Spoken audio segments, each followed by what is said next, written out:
Welcome to Bullish on Farming. Today's May 22nd, checking in on the hogs. Got a rainy stretch of days coming through and we're probably gonna move them tomorrow. Thought I'd make a video before I move them along. Been a while since we made a video, but you know, things get busy in spring and I'm just one of those guys who isn't great with keeping up with the videos when I'm just focused on farming. But anyways, here we are. Had a paddock that we moved on from, and I think that was probably just over a week ago. And you know, the typical paddock occupation we aim for is 2 weeks. We just balance that with the workload on the farm with the cattles, broilers, and layers. And we have the sows too. So you know, it's a lot of groups to look after, but when things are this wet, we move quicker. And so it's just been probably 7 or 8 days. This afternoon, I'm going to come around with oats and peas, hand broadcast them throughout here, let the pigs step them in, and by tomorrow, we're going to move into a nice fresh section. Cows graze this field just as we did last year, bite the grass down. Got our layer group over there, we got our broilers running over there.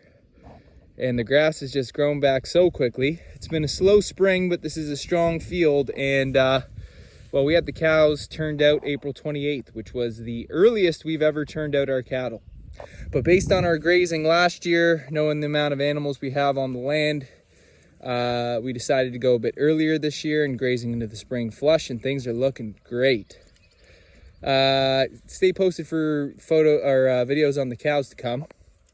So, you know, broadcast seed in here, and by the time the pigs come back, they're gonna have peas and oats to forage. We'll mix some sunflower in there too, just like last year, and the clover come up as well. So, you know, keeping pigs on pasture, we want them harvesting as much energy from the soil as possible while stewarding the soil health. When things are wet like this, you don't want the pigs to overextend their stay. This looks great. You know, it's still tossed around, it's aerated, it's light, it's not compacted, it's not matted, but it could be very well in the next couple days if the pigs stayed in here. And so, you know, this is perfect for sowing seed, and with the moisture, it should take really well. I find with the moisture too, the seed gets pressed into the soil nicely to germinate, opposed to when it's drier, which is what it was like when we sowed over there, although I had timed it a day before the rain. But anyways, you can see that paddock starting to bounce back too. There's select areas that really got hard impact from the pigs. But you know, at this time when things are growing fast, we can move the pigs along, and we got plenty of field here. Gonna have the cows to come revisit, plenty of good feed, munch it back down for the chickens, and dual purpose for the pigs too, I suppose. You know, long grass is great for pigs, but they don't need it to gain weight. And so we're stacking enterprises and feeding, let's see, it's about 4 groups: cattle, broilers, layers, and our hog growers, all from this one field.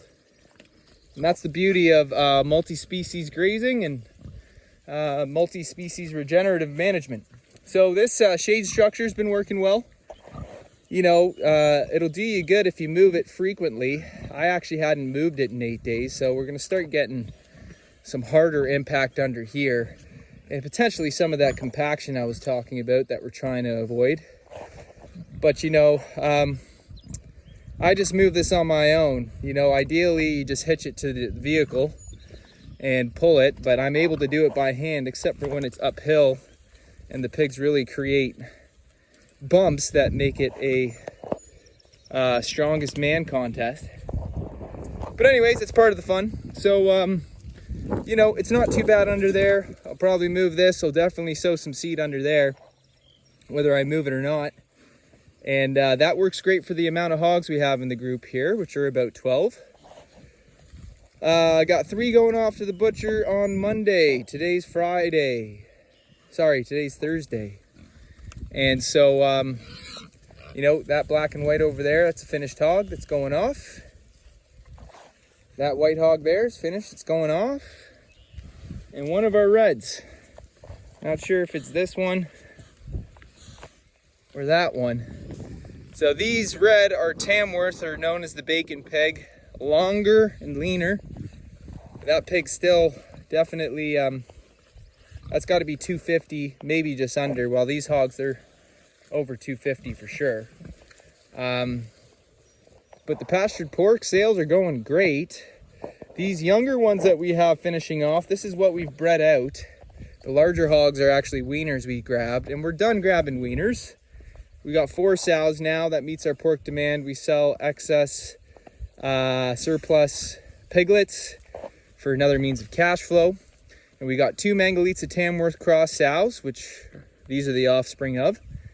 And we've got 2 Tamworth Berkshire sows, which are actually just littered out. Well, one of them has, the other one's about to go. And so, you know, these hogs, they're my favorite. This is what we're keeping for our own pork.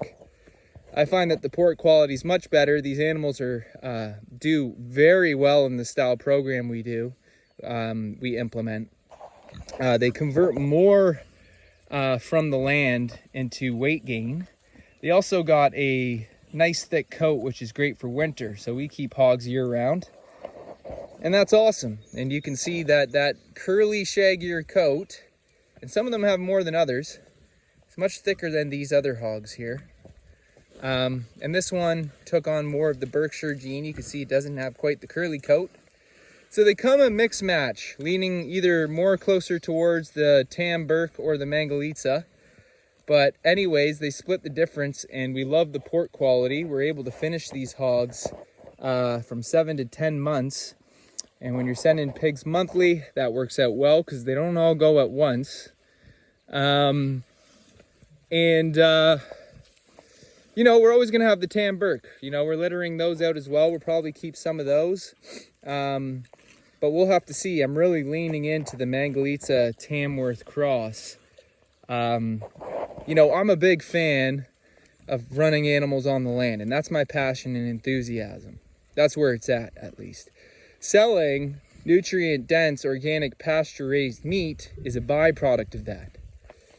Okay, and so we're trying to play the market, but at the same time, boots on the ground, what do we love to do? Okay, I got respect for all animals, but more of these conventional breeds, they don't really fit into our style of program in the same way. These animals perform awesome, and like I say, you know, the winter is a big deal for us. We want animals that are set up for success. We keep them outside. And so we need animals that still have self-preserving qualities that are set up to succeed in that type of program. Nature's design with 4 seasons in Canada. You know, if we were down in Texas, things might be a bit different, but we're not. So anyways, you know, the oats and peas definitely won't be coming up yet, but we did it last year and we didn't do it enough. So we know what to expect this year. And it definitely contributes to the pigs feed program. So, yeah, you know, really happy with how things are going. And we're looking forward to a great summer. So I'm not going to keep this one too long, folks. Stay tuned. I'd like to say thanks for stopping by, and God bless you all. See you on the next one.